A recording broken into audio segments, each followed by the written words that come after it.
సరిగ్గా సరిగ్గా సారు లైన్లో ఉండండి, మరి లైన్లో ఉండండి. లైన్ తప్పారండి, మనకి గన్న పేలిపోతుంది, గోడ విరిగిపోతుంది, మా గన్న రగిలిపోతుంది. నా తుపాకీ ఇవాళ పొద్దున్న 7ంటికి లైన్లో పెట్టి ఉంచానంటే రేపు మధ్యాహ్నం 11ంటికి పేలుతుంది, కానీ ఈ మధ్యలో పేలదు.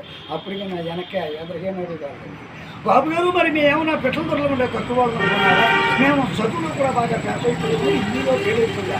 చదువు ఎక్కువైపోయాము, సంఖ్యల వరకు వచ్చింది, గురింతాలు ఎక్కువైపోయి నాకు గుండ్లు వరకు వచ్చినాయి, పాఠాలు ఎక్కువై కూడా పాదాల వరకు వచ్చినాయి. ఇదేంటండి బాబు గారు, నేను రాకపోతే రాలేదు అంటున్నారు అక్కోళ్ళు, చెల్లోళ్ళు, బావోళ్ళు, బామ్మర్దులు అని చెప్పి నేను రాజమండ్రి పైనుంచి రైలు కింద పడితే రాత్రి వచ్చాను.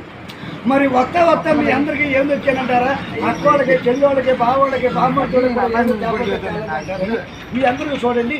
నేను శ్రీదేవి చీరలు, వాణిశ్రీ లంగాలు, జ్యోతులచ్చు జోళ్ళు, నేనా గాజులు, లగ్మ నక్కిలిచులు, జయమల జయగంటలు, నాగార్జున బన్నీళ్ళు, చిరంజీవి కట్లు, పెదరాయుడి పంచులు, బాలగిట్న బన్నీళ్ళు, బ్రహ్మానందం గడ్డాయిలు కొట్టొచ్చారు.